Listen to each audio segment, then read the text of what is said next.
길이 살게 하소서. 만세 반석 열린 곳에 내가 편히 쉬리니 나의 반석 구주 예수 나를 숨겨 주소서. 아멘. 오늘 출애굽기 57강 아말렉 전쟁이라는 제목으로 본문은 출애굽기 17장 8절에서 16절까지 교독을 하겠습니다. 8절에서 16절. 그때에 아말렉이 와서 이스라엘과 르비딤에서 싸우니라. 모세가 여호수아에게 이르되 우리를 위하여 사람들을 택하여 나가서 아말렉과 싸우라. 내가 하나님의 지팡이를 손에 잡고 산 꼭대기에 서리라.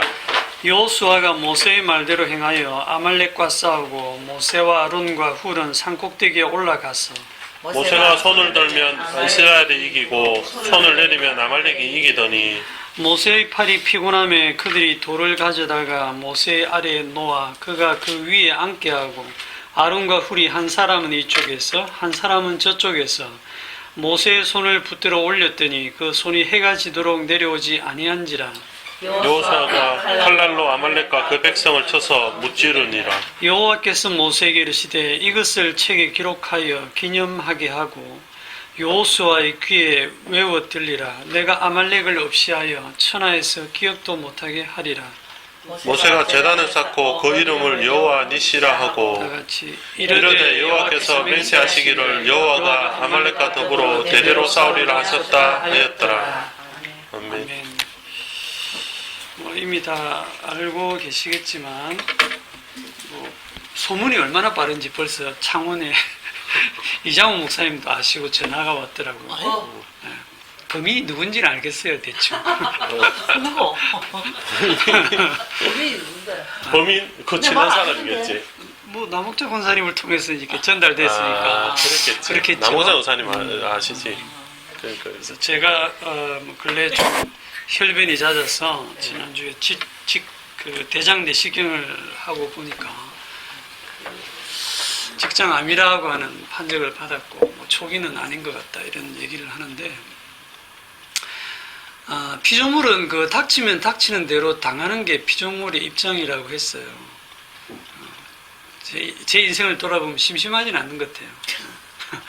급성 심근경색으로 수술한 게 3년 전인데 또 뭐 직장암이라고 하는데 그런데 사실 암이라고 하는 게 대단한 병이 아닙니다. 암은 하나의 정상인데 무슨 정상이냐면 이렇게 네가 지금 잘못된 식습관, 생활습관, 뭐 스트레스 관리 그런 걸로 인해서 이제 네 몸이 지금 상태가 안 좋다는 걸 내 몸에서 경고해주는 신호가 암이거든요. 우리 전부 다 암세포가 하루에도 뭐 1000개, 2000개 막 생긴다는데 그게 다 암이 안 걸리는 이유는 우리 몸이 그걸 스스로 이겨내기 때문에 그래요. 그래서 제가 이게 조금 커진 이유는 제 몸에 이제 면역력이 떨어지고 이게 자가 치료 능력이 떨어진 게 원인이니까 그걸 고치면 됩니다. 그래서 암 자체를 막 이렇게 수술하는 것보다는 사실은 그 근원적인 치료가 더 중요한데 실제로 암으로 죽는 사람은 1000명 중에 1명 정도밖에 안 된대요. 의사말이. 그럼 왜 죽느냐 하면 암 때문에 죽는 게 아니고 이제 죽었구나. 이제 죽었구나. 이래가지고 이제 그 생각이 사람을 죽이고 너무 잘못된 여러 가지 이제 원인은 치료 안 하고 그런 것만 하다가 굶어 죽기도 하고 영양실조로 입맛이 다 떨어져가지고 그래야 돼요. 굶어 죽는다고 그지? 네. 그 암의 원인이 이제 뭐 극복에는 이런 것들인데 뭐 제일 이제 큰 게 식생활 습관이고 그 다음에는 뭐 스트레스고 그 다음에 주변 환경이 하는 그런 것들인데 어찌 보면 그렇게 엉망으로 살게 해서 암을 주신 분도 하나님이시고 이제 또 그 내시경 딱 끝나자마자 윤집사하고 내하고 막 이게 생활 습관 확 바꾸었거든요. 제가 튀김 종류 좋아하고 뭐 고기 좋아하는 그런 것들이 이제 거의 다 끊고 이제 다른 채식 과일 그쪽으로 지금 하면서 몸이 굉장히 가벼워지고 머리도 맑아지는 걸 느낍니다. 뭐 그렇게 또 하게 하셔서 내 삶을 다시 한번 돌아보게 하시는 것도 하나님이시다 이런 생각이 들어요. 그래서 병원에서 사실 고치는 게 아니고 내 몸이 고치는 거예요. 병원은 도와주는 거고.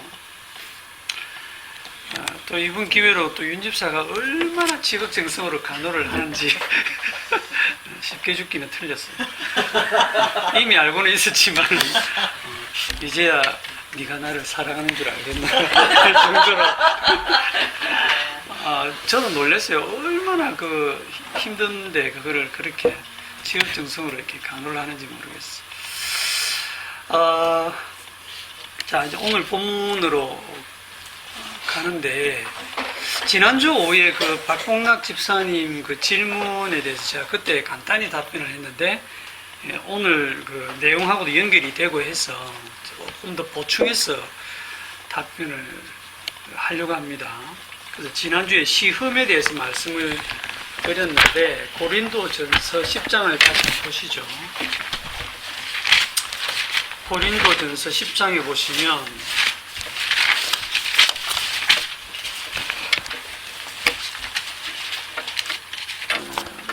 지난주에 고린도전서 10장을 조금 봤는데 그 13절도 좀 설명을 해달라 이렇게 하셨거든요. 고린도전서 10장 13절 사람이 감당할 시험 밖에는 너희가 당한 것이 없나니 오직 하나님은 미쁘사 너희가 감당하지 못할 시험 당함을 허락하지 아니하시고 시험 당할 즈음에 또한 피할 길을 내사 너희로 능히 감당하게 하시느니라.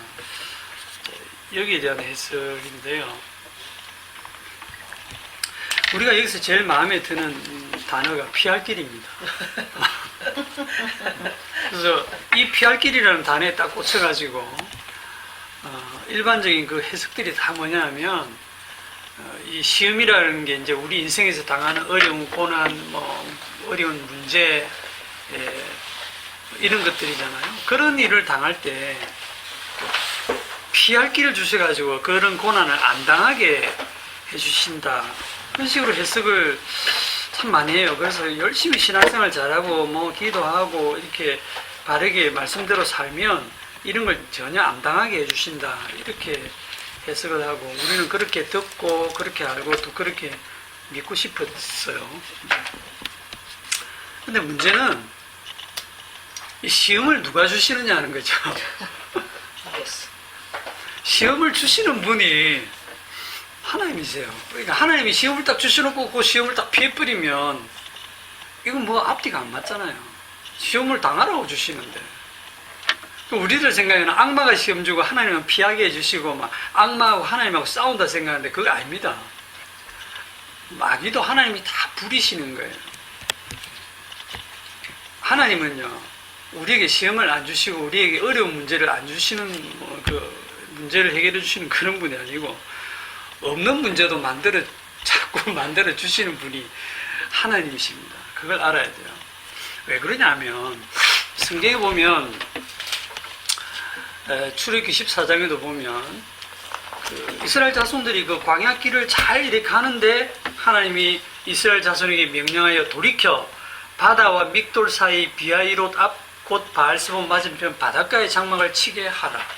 그러니까 가던 길을 돌아가지고 바닷가로 딱 이렇게 완전히 외통수로 홍해 앞으로 딱 인도해서 뒤에 애국 군대가 추격해오면 앞에는 바다가 가로막히고 뒤에는 애국 군대가 들이닥쳐서 이스라엘 백성들이 이제 죽었다 싶은 그 환경으로 하나님이 몰아넣으신 거예요.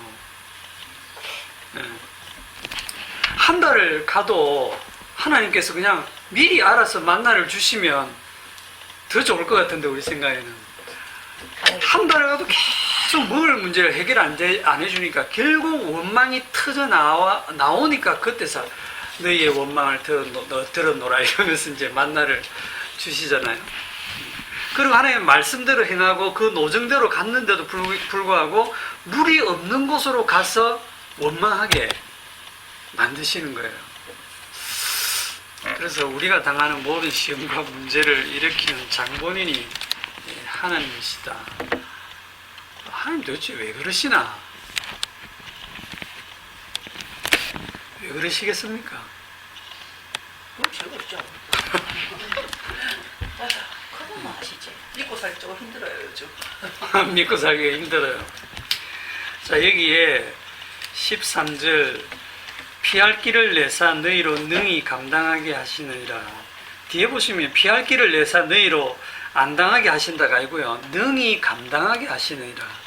당하게 하신다는 거예요. 반드시 당하게 하신다는 그런 뜻입니다. 그리고 이 구절을 해석하기 위해서는 위에 절부터 쭉 연결을 해서 해석을 해야 되는데 10장 1절부터 한번 쭉 보겠습니다. 형제들아 나는 너희가 알지 못하기를 원하지 아니하노니 우리 조상들이 다 구름 아래 있고 바다 가운데로 지나며. 사도 바울이 지금 누구한테 얘기하느냐 하면 불신자들한테 하는 말이 아니에요. 형제들아, 예수를 믿는 성도들에게 하는 얘기입니다. 2절에 모세에게 속하여 다 구름과 바다에서 세례를 받고 다 같은 신령한 음식을 먹으며 다 같은 신령한 음료를 마셨으니 이는 그들을 따르는 신령한 반석으로부터 마셨으며 그 반석은 곧 그리스도시라. 그러나 그들의 다수를 하나님이 기뻐하지 아니하셨으므로 그들이 광야에서 멸망을 받았느니라. 여기까지 딱 읽어보면 광야에서 그들이 늘 원망하고 불평하고 하나님을 시험하고 우상 숭배하고 하는 그런 일들로 인해서 그들이 다 멸망을 받았다라고 하면 우리는 아우 그 사람들 전부 지옥 같구나 이런 생각을 해요. 그 사람의 개인 구원에 관심이 있거든요. 그러나 성경은 그들의 개인 구원에 관심이 있는 게 아닙니다. 하나님께서는 이 이스라엘 백성들을 한 사람으로 봐요. 내 아들, 내 장자다. 이들은 이미 하나님의 은혜를 입고 그 어린 양의 피로 구속받아서 애굽에서 이렇게 나온 백성들입니다. 그렇게 구원해낸 백성들이 광야에서 멸망을 받았다. 이걸 보고 이제 우리는 이렇게 하지 말자 이런 식으로 해석을 많이 하거든요. 이게 우리가 이런 모습이라는 거예요. 모세에 대해서도 하나님께서 뭐라고 하셨습니까? 신명기 3장 27절에 보면 너는 비스가산 꼭대기에 올라가서 눈을 들어 동서남북을 바라보고 네 눈으로 그 땅을 바라보라. 너는 이 요단을 건너지 못할 것이니라. 하나님께서 요단강 건너서 가나안 땅에 모세는 못 가게 했어요. 그죠? 모세가 누굽니까? 이스라엘 백성들을 그렇게 고생하면서 인도에 내서 광야 40년을 같이 고생해서 돌고 이제 가나안 땅 앞두고 있는 그 시점에서 하나님께서 너는 가나안 땅 못 들어가. 그러면 우리가 모세는 천국 못 갔다 이렇게 생각하실 거예요. 하나님께서 그런 일들을 그냥 하시는 거예요. 모세는 나중에 그 변화산에 보면 하나님께서 예수님께서 모세를 불러냈잖아요. 모세와 엘리야 만나서 예수님의 별세에 대해서 다 얘기를 하시잖아요. 1세대가 광야에서 멸망하고 2세대가 다 가나안 땅에 들어갈 때 그 2세대는 특별한 사람들이 아니에요. 다 결국은 똑같은 사람들인데 하나님께서 그걸 가지고 다 어떤 영적인 의미로 말씀을 주시기 위해서 그렇게 하는 겁니다. 그래서 1세대가 죽는다는 것은 우리 성도의 이 옛사람, 이 육이 죽는 곳이 광야라 하는 그걸 보여주는 것이고, 광야에서 난 2세대, 그것은 영으로 난 세 사람이 약속의 땅에 들어간다라고 하는 그런 그림을 보여주기 위해서 이스라엘 백성들을 택해서 이런 역사적인 사건을 통해서 우리에게 말씀을 하고 있는 겁니다. 6절에 보면 이러한 일들은 우리의 본보기가 되어 우리로 하여금 그들이 악을 절개한 것 같이 절개하는 자가 되지 않게 하려 함이니 그들 가운데 어떤 사람같이 너희는 우상 숭배하는 자가 되지 말라. 기록된 바 백성이 앉아서 먹고 마시며 일어나서 뛰논다 함과 같으니라. 그들 중에 어떤 사람들이 음행하다가 하루에 23,000명이 죽었나니 우리는 그들과 같이 음행하지 말자. 그들 가운데 어떤 사람들이 주를 시험하다가 뱀에게 멸망하였나니 우리는 그들과 같이 시험하지 말자. 그들 가운데 어떤 사람들이 원망하다가 멸망시키는 자에게 멸망하였나니 너희는 그들과 같이 원망하지 말라. 이 말씀을 읽으면 우상숭배하지 말라라는 말씀을 드리면 우리는 우상숭배를 하면 이 말씀이 걸리죠. 그러면 안 하면 안 해도 걸려요. 하나님의 말씀은 우리를 다 죄 아래 가둡니다. 우리는 다 우상숭배자들이에요. 우상숭배라는 건 탐심이거든요. 여기서 벗어날 사람이 없어요. 음행이라는 거는 뭐 이렇게 남녀간에 그런 문제만 생각하지 마시고 우리가 세상을 사랑하는 것도 음행이라고 표현합니다. 시험은 내가 주의 말씀대로 살아서 말씀대로 내게 이루어진다라고 하는 그 믿음도 시험이라고 지난주에 제가 말씀을 드렸고요. 그 11절에 그들에게 일어난 이런 일들은 본보기가 되고 또한 말세를 만난 우리를 깨우치기 위하여 기록되었느니라. 그래서 이 본보기가 다른 번역에 보면 거울로 표현되는데 이 거울을 보는 것이다. 그럼 거울을 보면 누가 보이느냐? 내가 보이는 거예요. 내가. 이 광야의 이 이스라엘 백성을 보면서 내가 우상숭배자군요. 내가 음행하는 자군요. 내가 주님을 시험하고 있군요. 내가 원망하는 자군요. 그걸 보라는 거예요. 자기 죄를 보라는 거예요. 그래서 내가 의지할 거는 주님의 십자가밖에 없군요 하는 그 말씀이거든요. 이게 전부 다.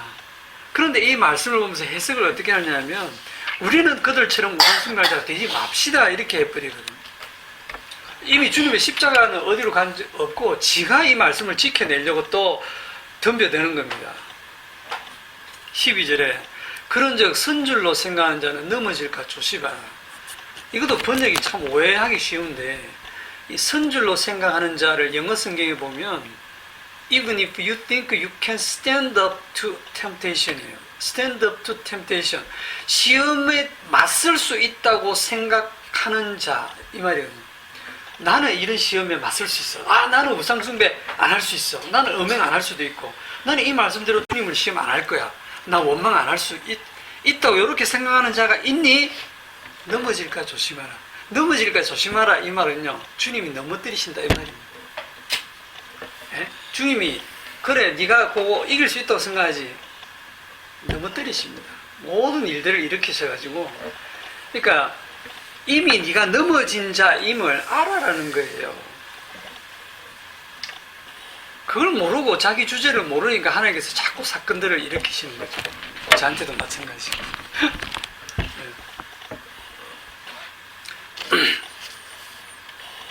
이렇게 생각할 수도 있어요. 구약의 성도들은 뭐 이렇게 성령을 못 받아서 실패했지만 신약의 성도들은 성령을 받으면 능력을 받아서 승리할 수 있다. 시험을 이길 수도 있고 주의 말씀을 순종할 수도 있고 그러니까 그게 하나님이 능력을 주셔서 즉 성령을 주셔서 시험을 이기게 하신다. 이렇게 이제 생각하는데 그것도 큰 오해입니다. 그렇지 않습니다. 그럴 것 같으면 주님 십자가를 지시는 이유가 없어요. 애초 처음부터 성령 주시면 되죠. 그러니까 하나님이 능력 주셔서 시험을 이기게 하는 것이 아니고 시험을 주신 이유는 우리는 반드시 시험을 당해서 실패하게 하세요. 그게 우리 역할입니다. 왜냐하면 그렇게 해서 우리가 다 실패해야 승리하신 단 한 분 예수님이 돋보이거든요. 그래야 주님 혼자 주님이 되시거든요. 솔직히 우리가 주님과 맞짱 뜨려고 하시면 안 됩니다. 13절에 사람이 감당할 시험 밖에는 너희가 당한 것이 없나니 여기서 사람이 감당할 시험 밖에는 할 때 이게 다른 번역본들을 비교해 보면 영어에도 보면 common to man, common 모든 사람에게 흔한 그러니까 모든 사람이 다 당하는 그런 시험을 당한다. 다 당하는 거다. 근데 다 당하는데 뭐냐면 다 당해서 넘어지는 그 시험이에요. 다 실패해요. 누구만 빼고?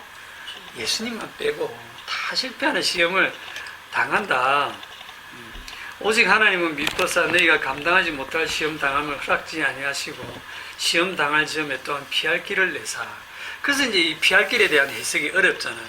이 피할 길을 뭐냐 그러면 피할 길을 줘서 시험을 안 당하게 한다는 게 아니고 당하게 하신다. 그런데 당해서 실패해도 괜찮아. 광야에서 멸망해도 다 다 약속의 땅에 결국 들어가잖아.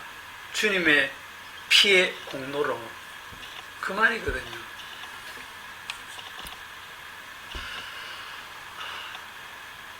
말이 좀 이해가 되시죠? 조금 더 들어가면 이게 우리가 이 우상숭배하지 마라, 음행하지 마라, 주를 시험하지 마라, 원망하지 마라, 이렇게 모든 말씀들이 법으로 딱 주어지는 순간에 내가 그 법을 지켜내리는 그 자체가 뭐라고 했죠? 그게 시험입니다. 그 시험에서 우리의 피할 길이 뭐냐면, 늘 피할 길이 뭐냐면 죄와 사망의 법인 그 법에서 해방시킨 거예요. 어찌 보면 무법자가 된다고도 볼 수 있는데, 착해야 구원받는다는 강박관념, 말씀대로 살아내야 구원받는다는 강박관념, 내가 잘해야 복을 받고 구원도 받는다는 그 강박관념에서 거기서 완전히 우리를 해방시키신 거예요. 죄와 사망의 법에서 해방시켜서 생명과 성령의 법으로. 그게 뭐냐면 내가 너를 정죄하지 않노라. 그리스도 예수 안에 있는 자에게는 결코 정죄함이 없나니 할 때 그 그리스도 예수 안이 피할 길인 겁니다. 그러니 시험 당해도 괜찮다, 그런 얘기를 하시는 거예요. 그러면 하나님께서 원망하는 길로 인도하시면 원망이 우리는 나와야 되고요. 하나님이 잡아뜨리시면 잡아져야 되고요. 넘어지게 하시면 넘어져야 되고요. 뻗대지 마시고, 하나님께서 구약에서 율법에 부정하다고 하셨던 음식을 이제 와서 먹으라 하면 먹으면 돼요. 그거를 나는 어릴 적부터 안 먹었습니다 하고 세 번씩이나 뻗대고 있을 일이 아닙니다. 그러면 그걸 이제 예를 들어서 하나님이 먹으라 해서 먹었다. 그럼 율법주의자들이 뭐라고 하겠어요? 넌 부정한 놈이다. 그러니까 율법에 의해서 부정하게 되라는 거예요. 율법주의자들에게 비난받을 각오를 하고 하나님이 그런 일을 하게 하시면 하라는 거죠. 그러니까 결국은 나의 의를 위해서 살게 하지 말고 주님께서 살게 하시는 대로 사시면 돼요. 가늠하다가 현장에서 잡힌 여자를 생각해 보세요. 어쩌다 살다 보니 가늠할 수밖에 없는 환경에 들어갔어요. 그런데 또 안 들켰으면 괜찮은데 재수 없이 현장에서 잡혔어요. 그리고 그 사람들이 끌려 나와가지고 예수님을 또 시험하는 자리에 또 끌려 나와가지고 이제 그 율법에 의하면 이 여자를 돌로 쳐 죽여야 되는데 선생은 어떻게 하시겠어? 이제 율법에 의해서 돌에 맞아 죽어야 되는 그 상황 앞에, 심판주 앞에 선 거죠.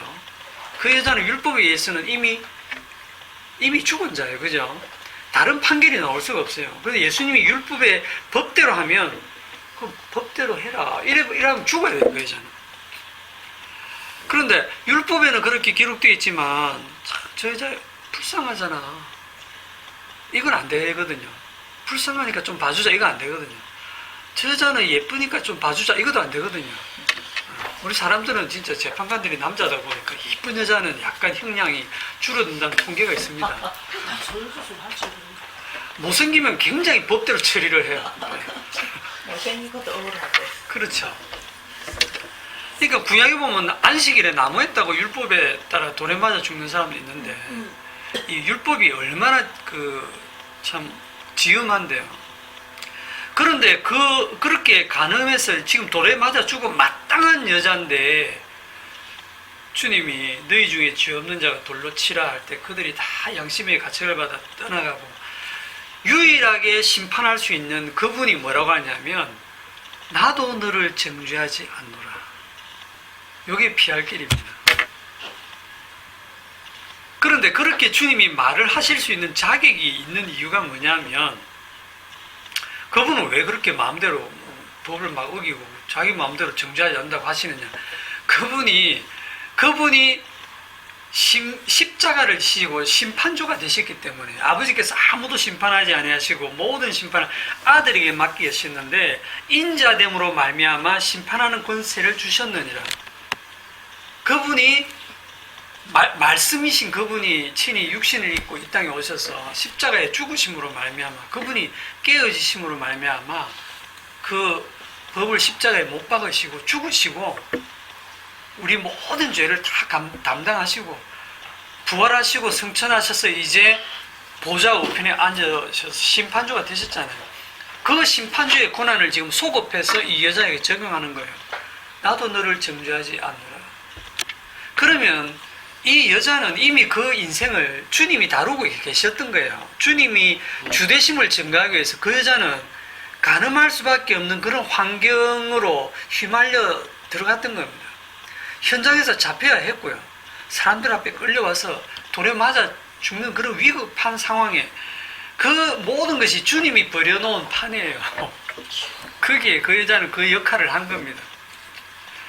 저는 가늠 같은 거 안 하고 당당하게 한 점 부끄럼 없이 주님 만나고 싶어요.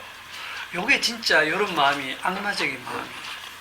자기 자신의 의를 챙겨가지고 그 의로 내가 주님 앞에 당당하게 쓰겠다라는 게 그게 악마거든요. 물론 여러분 보고 마음 놓고 가늠하라는 게 아니에요. 그 가늠이 그래 쉬운 게 아닙니다. 주님이 하게 하셔야 되는 것이. 제 말의 요지는 오해하지 마시고 우리 인생을 다루시는 분이 따로 있다는 말씀입니다. 건강하게도 하시고 아프게도 하시고 병들게도 하시고 낫게도 하시고 하는 분이 따로 계시다는 거예요. 왜? 주님의 주대심을 증거하기 위해서. 그 여자 가늠 안 했으면 어찌할 뻔했습니까? 현장에서 안 잡혔으면 어찌할 뻔했습니까? 그럼 주님 못 만났을 거 아니에요. 십자가 우편의 강도 한번 생각해 보세요. 평생 강도짓하다가 사형당하는 그 순간, 사형되고 있는 지금 죽어가는 그 순간에 주님을 딱 만나서 그 마음에 주님이 지금 역사한 거예요. 주님의 나라에 임할 때 저를 생각해 주소서. 불쌍히 여겨 주소서. 그때 주님이 긍휼을 베풀으셔가지고 네가 오늘 나와 함께 낙원에 있으라 그 말씀 하시잖아요. 그 강도가 평생 착하게 살았으면 어쩔 뻔했어요. 평생 착하게 법대로 살고 법 없이도 살 정도로 착하게 무난하게 살아서 저 십자가 지지 않고 저 밑에 있는 그 수많은 사람들을 다 지옥 갑니다.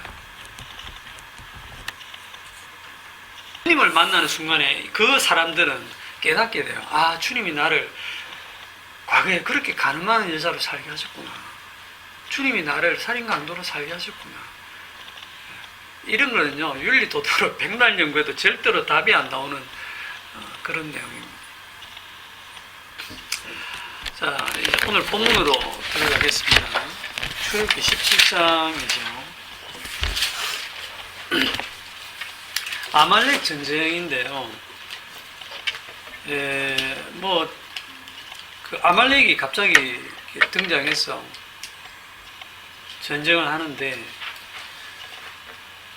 모세가 이제 산에 올라가서 지팡이를 들고, 손을 들고 있으면 밑에서 여호수아의 그 군대가 이기고, 손이 피곤해서 내려오면 아말렉이 이기는 아주 이상한 이런 전쟁이 벌어지고 있습니다.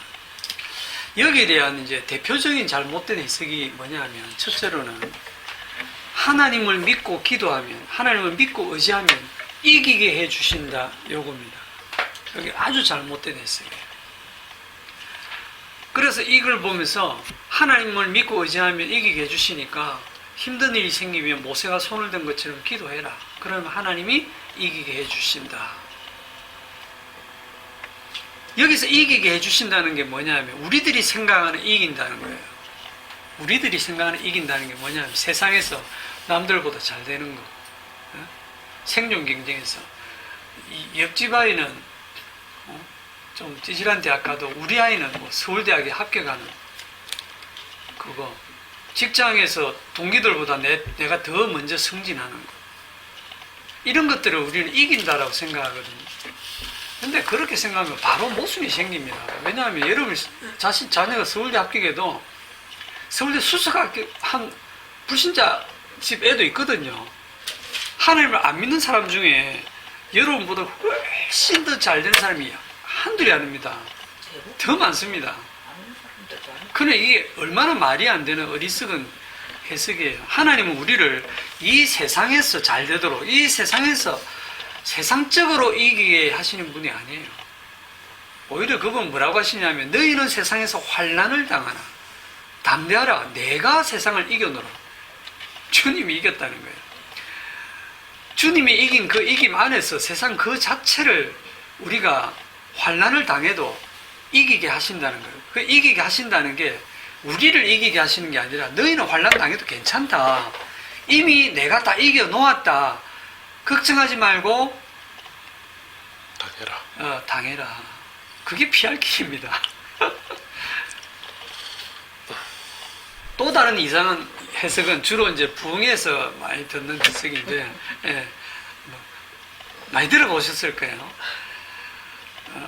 기도하고 협력해야 된다. 담임 목사를 여기서 이제 담임 목사가 교회 부흥을 위해서 그렇게 애를 쓰고 노력하는데 옆에 김 장로와 박 장로가 안 도와줘. 아론과 훌이 돼가지고 옆에서 목사를 이렇게 힘이 안 빠지도록 붙들어주고 말이지. 물질적으로도 도와주고 기도로도 도와주고 돈 내라는 거죠. 이렇게 힘을 모아줘서 목사가 목회를 하고 이렇게 하나님의 일을 하는데 옆에서 이렇게 아론과 훌이 되어서 도와줘야 되지 않느냐고. 저도 부흥회 때 참 많이 들었습니다. 그런데 스무라고 이 말씀 주신 게 아닙니다. 예. 자, 8절 봅시다. 그때에 아말렉이 와서 이스라엘과 르비딤에서 싸우니라. 여기에 그때라는 요 말에 주목하시죠. 그때가 언제입니까? 그때 르비딤에 있을 그때. 그 르비딤이 뭐냐면 앞부분이죠, 그죠? 물 없다고 목말라 죽겠다고 막 모세와 다투다가 반석을 쳐서 물이 나와서 물을 마신 그곳, 마사 또는 머리바라 불리는 그곳, 그 사건 있는 그때에 아말렉이 쳐들어가요. 성경에 있는 일이든 우리에게 일어나는 일이든 우연은 없습니다. 참새 한 마리 떨어지는 것도 하나님의 허락이 없으면 안 떨어진다고 하는데 우리에게 우연한 일은 없어요. 그러니까 이 아말렉이 쳐들어오는 것도 하나님이 몰라서 쳐들어오는 게 아닙니다. 오히려 하나님이 아말렉을 보낸 거예요. 그러니까 이거는 역사 속에서 그냥 단순히 부족과 부족 간의 전쟁이 있었구나 이런 정도로 생각하시면 안 되고, 그런 어려움이 있을 때 기도하면 뭐 하나님 도와주신다 그런 내용이 전혀 아니고 하나님께서 이 사건을 일으키신 거예요. 이 아말렉 전쟁을. 그리고 이 아말렉 전쟁이 우리가 이 광야에 있는 이 이스라엘을 나중에 신약에서는 뭐라고 하느냐면 스데반 집사는 광야 교회라고 부르잖아, 그죠? 이 교회에 일어나는 일들을 지금 쭉 성경에 기록되어 있는 겁니다. 이게 이제 신약으로 오면 다 해석이 되거든요. 그래서 아말렉 전쟁의 신약적인 의미가 뭐냐, 이제 그거를 보셔야 됩니다. 그럼 뭘 보여주는 것일까? 다시 아까 우리가 봤던 고린도전서 10장으로 가시면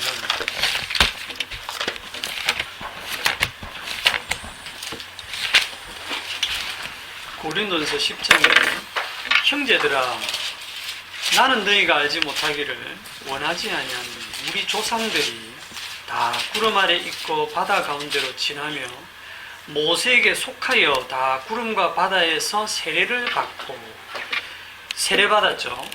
구름과 바다에서 이 광야교회가 출발점이 이제 세례를 통해서 세례를 받았어요. 모세에게 속하여. 그럼 이걸 우리에게 적용하면 우리는 다 그리스도와 함께 그리스도에게 속하여 연합해서 세례를 받았다 이래 되겠죠. 그리스도와 함께 죽고 함께 살아나는 거예요. 다 같은 신령한 음식을 먹으며 다 같은 신령한 음식 그게 만나인데 이 만나에 대한 해석이 예수님께서 내 살과 내 피를 마시지 않는 자는 그 속에 영생이 없느니라. 주님의 그 죽으심으로 생명을 주신 것을 상징을 합니다. 생명의 떡이 되신 주님. 주님의 살과 피를 우리에게 주신 것을 이 3절은 얘기를 하는 거예요. 4절에 다 같은 신령한 음료를 마셨으니 이는 그들을 따르는 신령한 반석으로부터 마셨으며 그 반석은 곧 그리스도시니라. 자, 반석이 깨어지고 모세가 반석을 치니까 모세가 반석을 쳤죠. 친다는 것은 심판한다는 의미가 있다 했죠. 그래서 반석이 깨어지고 그리스도께서 죽으심으로 말미암아 거기에서 신령한 음료, 물이 생수가 터져 나온 거예요. 그걸 먹었습니다. 그 생수가 뭘 상징할까요? 성령. 그렇죠. 골로새서 보자. 그게 어디냐면 요한복음 7장. 요한복음 7장.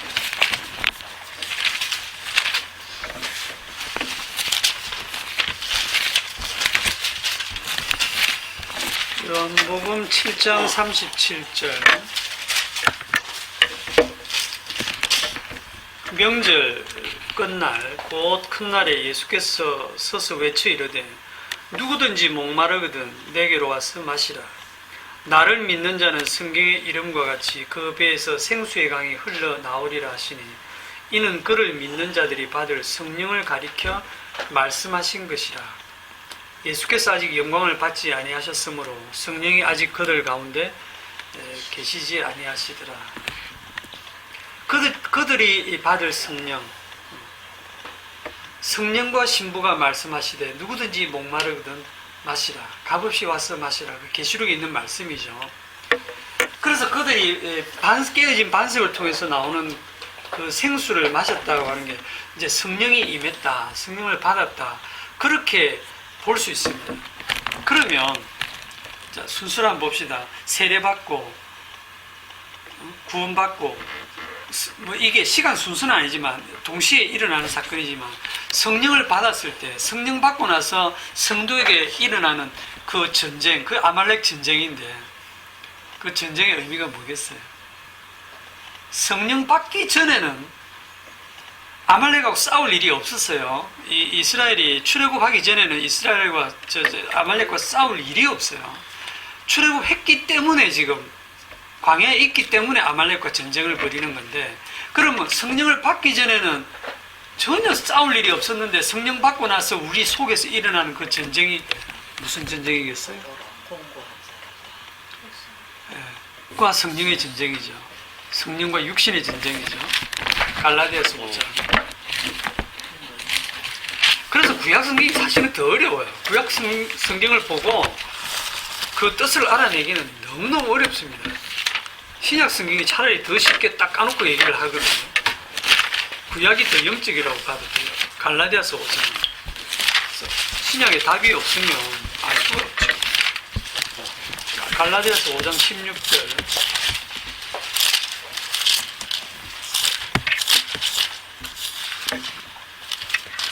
내가 이르노니 너희는 성령을 따라 행하라. 성령을 받지 않은 자들이 하는 말씀이 아니죠. 성령을 받은 자들, 성령이 임한 자들이 하시는 말씀이에요. 너희는 성령을 따라 행하라. 그리하면 육체의 욕심을 이루지 아니하리라. 육체의 소욕은 성령을 거스르고 성령은 육체를 거스르는 이 둘이 서로 대적함으로 너희가 원하는 것을 하지 못하게 하려 함이니라. 서로 대적하고 싸우는 것이 육체의 소욕과 성령의 소욕입니다. 성령이 임하기 전에는 육체의 소욕밖에 없었기 때문에 갈등이 없었어요. 그런데 성령이 임하고 나니까 육체의 소욕과 성령의 소욕이 싸움이 일어나는 거예요. 그럼 육체의 소욕이 뭘까? 육체의 소욕이 뭘까?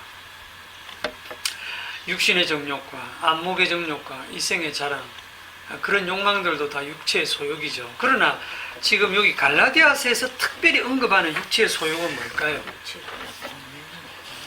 네? 이 갈라디아서에서 지금 사도 바울이 딱 지적하는 육체의 소욕이 뭐겠습니까? 율법의 행위로 이루어지려고. 그렇죠. 그 18절에 바로 연결돼 나오잖아요.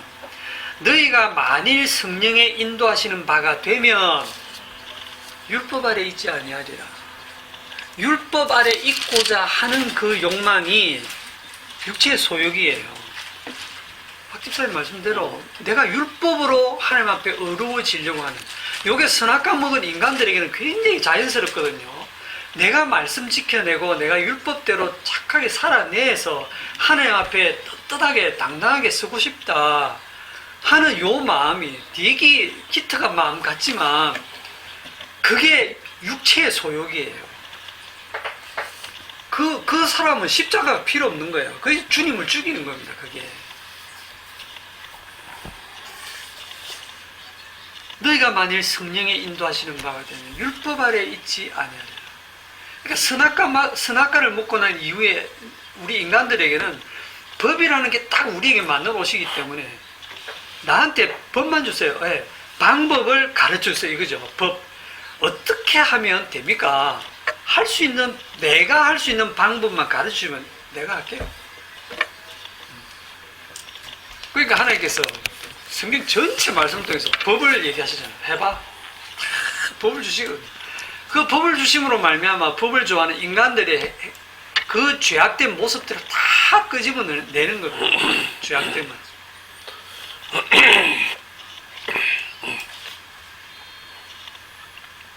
이제 다시 오늘 본문으로 돌아가서 그러면 이걸 어떻게 이기느냐. 9절에 출애굽기 17장 9절이죠. 모세가 여호수아에게 이르되 우리를 위하여 사람을 택하여 나가서 아말렉과 싸우라. 내일 내가 하나님의 지팡이를 손에 잡고 산꼭대기에 서리라. 여호수아가 모세의 말대로 행하여 아말렉과 싸우고 모세와 아론과 훌은 산꼭대기에 올라가서 모세가 손을 들면 이스라엘이 이기고 손을 내리면 아말렉이 이기더니 여기서 알 수 있는 게 뭐냐면 우리가 손을 들고 기도하면 하나님 이기게 해주신다 이런 해석은 아니라 그랬죠. 그 말은 다르게 표현하면 기도 안 하면 지게 하신다 이런 의미도 되거든요. 그러니까 그렇게 되면요 내가 기도하고 안 하고의 결과가 달려버리기 때문에 모든 원인이 자신에게 있어요. 다 내 하기 나름이에요. 주님은 뭐예요 그럼? 주님은 보고 있다가 주님은 참 옆에서 안타깝게 보고 계세요.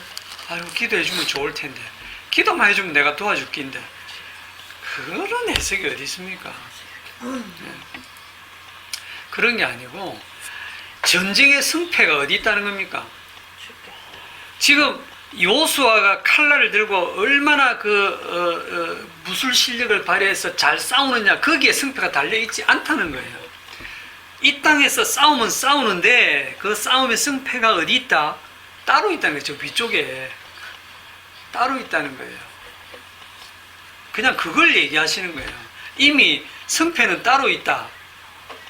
그 승패가 어디 있냐면 이제 14절부터 보면 여호와께서 모세에게 이르시되 이것을 책에 기록하여 기념하게 하고 여호수아의 귀에 외워 들리라. 내가 아말렉을 없이하여 천하에서 기억도 못하게 하리라. 여호수아의 귀에 계속 외워 들리는 것은 여호수아는 나중에 가나안 땅까지 들어가는 사람인데 가나안 땅에 들어갔어도 이걸 잊지 말라라는 내용이고 천국 가서도 잊지 말아야 할 내용이고 15절에 모세가 제단을 쌓고 그 이름을 여호와 니시 뭡니까 여호와 니시가? 여호와 니시가 많이 들어봤잖아 그죠? 배너라고 적혀있어요. 여호와 깃발 여호와는 나의 깃발 여호와 니시 여호와 나의 깃발 또는 여호와 나의 승리 빅토리 그런 뜻이죠. 그러면 뭐 그냥 돌무더기 쌓아놓고 깃발 하나 세우면 되지 굳이 제단을 쌓고 그 제단을 여호와 니시라고 하겠습니까? 제단에서 누가 희생이 되는 거예요? 재물이 희생이 되는 거예요. 재물이 희생되기 때문에 제단이고 결국 여기에 깔고 있는 게 뭐냐면 슬쩍 넘어가지만 항상 출애굽 전체에 깔려있는 게 어린 양 희생이라 그랬죠. 어린 양의 그 희생에 의해서 너희들이 이기는 거다라는 걸 지금 계속 얘기해 주고 있는 겁니다. 살짝 중간한 얘기다. 모세가 제단 16절에 보시면 이르되 여호와께서 맹세하시기를 여호와가 아말렉과 더불어 대대로 싸우리라 하셨다 하였더라. 누가 싸웁니까? 여호와 여호와가 싸웁니다. 땅에서는 누가 싸웁니까? 땅에서는 여호수아가 막 칼날로 싸워요. 그래 우리 눈에 볼 때는 이 땅에서의 싸움은 혈과 육으로 싸우는 것처럼 보여요. 실제로 현실은 그렇게 보여요. 그러나 그 싸움은 너희들에게 달린 게 아니고 그 싸움은 누구에게 달린 거다? 여호와께. 누가 전쟁한다? 여호와가 아말렉과 더불어 대대로 싸운다. 이 아말렉이 육신이라 해요. 육신. 그런데 육신을 이길 자가 아무도 없어요. 우리 인간들이. 왜냐하면 이 육신이 100% 마귀가 지금 장악하고 있기 때문에 그래요. 여기서 여호와께서 맹세하시기를 하는 여기가 관주가 붙어 있죠. 뭐 2라고 돼 있나? 그 성경 관주를 따라가서 읽어보세요. 뭐라고 돼 있습니까? 여호와의 보좌를 향해 손을 들었으니 관주를 읽어보면 뭐라고 돼 있나요? 여호와의 보좌를 향해 보좌를 향해 손을 들었습니다. 손을 들었으니. 이걸 한번 해석해 보세요. 손을 들었으니. 십자가예요. 여호와의 보좌를 향해 손을 들었으니. 한국이야? 예, 이뭐 항복했다. 이제 이거는 그 신유진 목사님 그렇게 해석을 하시던데, 여호와의 보좌를 향해서 손을 들었다. 이 다른 말로는 여호와의 보좌를 치려했으니, 이렇게도 또 해석을 하죠. 손을 들어 치려했으니. 손 누가 들었어요? 모세가 들었어요. 뭘 가지고 들었어요? 하나님의 지팡이를 들고. 그 지팡이, 나일강을 치던 그 지팡이, 반석을 치던 그 지팡이, 그 지팡이를 지금 누구를 향해 들고 있습니까? 여호와를, 이 보좌를 향해서 들고 있어요. 제가 볼 때는 여호와의 보좌를 향해 손을 들었다 할 때 여호와께서 맹세하는 게 뭐냐, 이 맹세가 뭐냐면 자신의 죽음으로 맹세하시는 거예요. 자신의 죽음으로. 그 맹세를 이루기 위해서 주님이 십자가에 죽으시는 거예요. 주님이 하신 그 언약을 이루기 위해서 주님이 죽으시는 거예요. 죽으심으로, 주님이 자신이 죽으심으로 아말렉을 이기는 거예요. 이게 좀 이해가 쉽지 않지만 히브리서 2장 14절로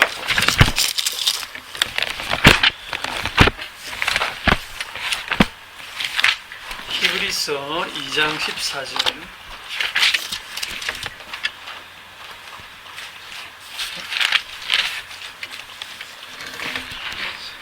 자녀들은 혈과 육에 속하였음에. 자, 자녀들은 성도들이에요. 혈과 육에 속했죠, 지금. 그렇지 않습니까? 우리가 지금 광야 교회고 우리가 이 땅에서 살아가는 동안 우리는 혈과 육에 속해 있고요. 우리의 싸움은 에베소 6장에 보면 우리의 씨름은 혈과 육을 상대하는 것이 아니오라고 되어 있죠. 그런데 아니오가 아니에요. 사실은 지금 아랫 동네에서는 여호수아가 칼날을 들고 아말렉과 이렇게 혈과 육으로 싸우고 있어요. 그런데 그게 진짜 현실이 아니야라는 얘기예요. 혈과 육을 상대하는 것이 아니오, 이 말은.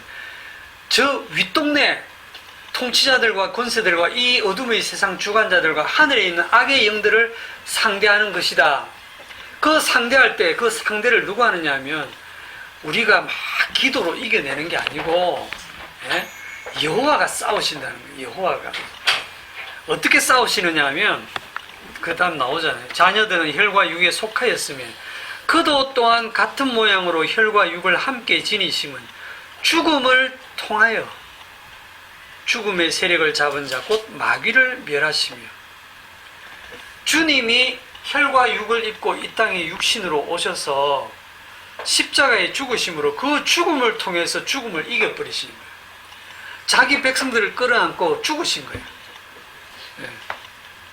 마귀의 그 모든 그 율법에 의한 정죄를 다 끌어안고 그분이 죽으신 거예요.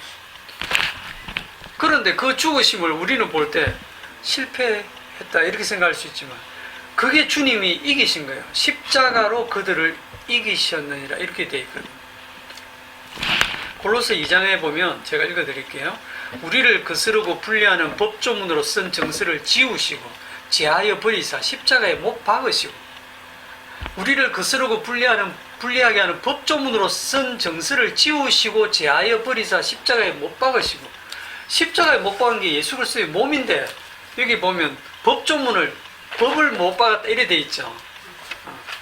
말씀이 되신 그분이 십자가에 못 박히신 것을 이렇게 표현해요. 통치자들과 권세들을 무력화에 드러내어 구경거리로 삼으시고 십자가로 그들을 이기셨느니라. 다시 히브리서 2장 15절에 가서 또 죽기를 무서워함으로 한평생 매어 종로로 타는 모든 자들을 놓아주려 하시니. 자, 죽기를 무서워해 한평생 종로로 타는 모습이 뭐냐면 나는 저 사람들처럼 우상숭배 안에서 나는 꼭 살아야지. 나는 광야의 이스라엘 사람들처럼 원망 안 해야지. 네? 그래서 나만은 꼭 살아야지. 나만은 구원을 받아야지. 나만은 저 이스라엘 사람들처럼 주님을 시험 안 해야지. 나는 말씀대로 살아내서 주님 앞에 영생을 얻어야지 하면서 자기가 그 말씀을 지켜내려고 벌벌벌 떠는 게 그게 죽기를 무서워함으로 한평생 매어 종로로 타는 모든 자들입니다. 그 모든 자들을 놓아주려 하시려고 주님이 십자가에 죽으심으로 말미암아 얘들아 죽어도 괜찮아. 내가 너와 함께 죽었잖니. 이미 너와 함께 죽고 십자가에 죽고 다시 부활해서 너희 생명은 하늘 안에 하나님 안에 감추어져 있어. 걱정하지 마.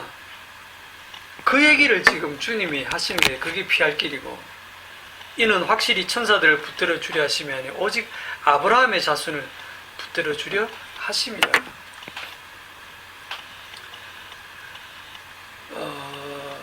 그 다음에 17절에 그가 범사에 형제들과 같이 되심이 마땅하도다. 이는 하나님의 일에 자비하고 신실한 대제사장이 되어 백성의 죄를 속량하려 하심이라. 18절 그가 시험을 받아 고난을 당하셨은즉.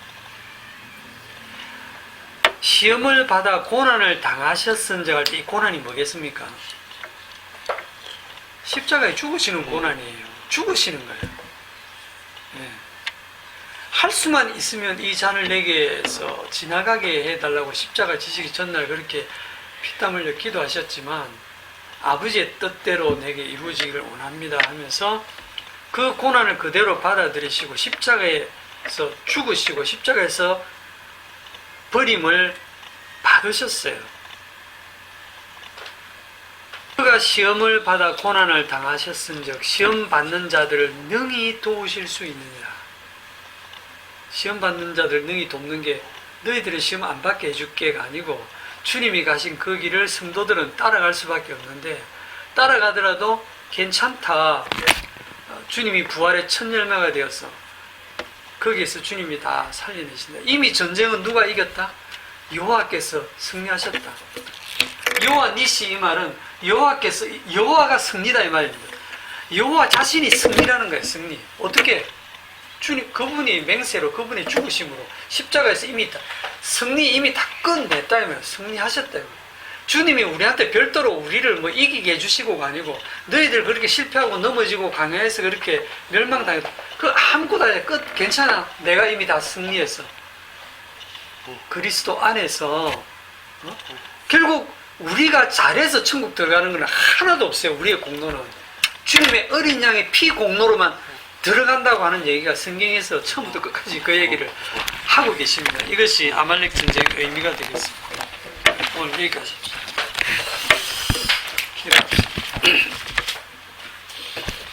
주님, 영적 전쟁에서 우리가 늘 우리가 이기려고 애를 쓰고 내가 늘 관리를 하고 내가 신경을 쓰고 내가 기도하고 내가 노력해서 잘 되려고 하는 그런 모습들을 봅니다. 이 말씀이 모두 이미 주님께서 십자가에서 다 이루시고 완성하셔서 이미 승리하신 그 승리를 우리에게 주고 계시다고 하는 것을 우리 인생 속에서는 우리의 실패를 통해서 주님만이 승리하셨다는 것을 보여주는 그런 십자가의 증인임을 살아가면서 늘 체험하며 알게 하옵소서. 예수님의 이름으로 기도드리옵나이다. 아멘. 수고했습니다.